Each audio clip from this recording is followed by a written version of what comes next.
سلام دوستای نازنین، امید که خوب و سر حال باشین.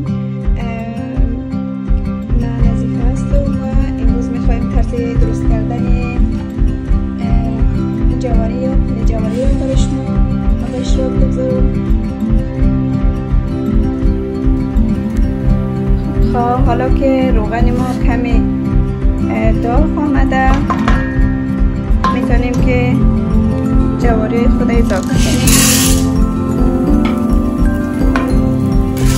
دوباره جواری رو کمی هم میزنیم تا کاملا با روغن مخلوط شد.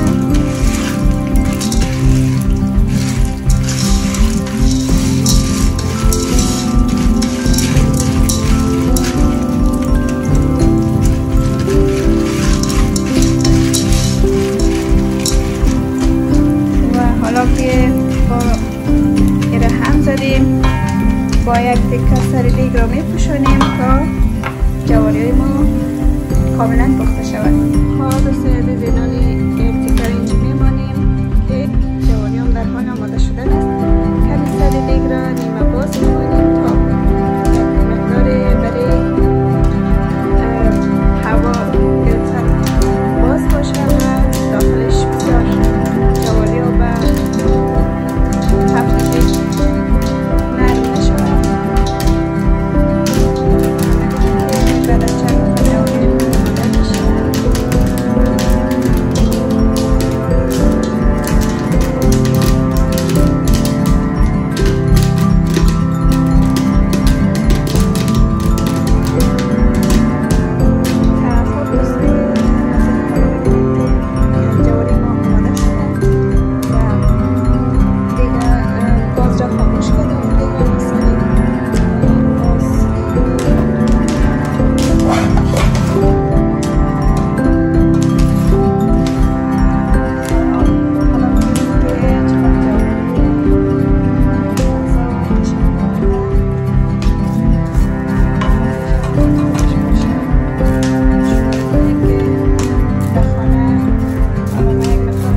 جواری و خوشمزه و خوش‌طعم آمده.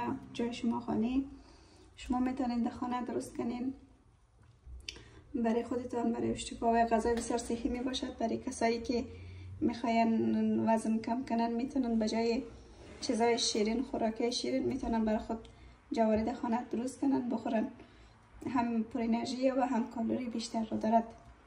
خب دوستای عزیز، تشکر از اینکه تا این زمان با من بودین. امیدوار که اولین ویدیوی من خوش شما بیاید و چینل مرا لایک سابسکرایب کنین. دیگه از من حمایت کنین. چینل من نو است، جدید هستم دیگه. تشکر بسیار زیاد از همه شما دوستای عزیز. تا ویدیوی بعدی، خدا حافظ و نگهدار شما.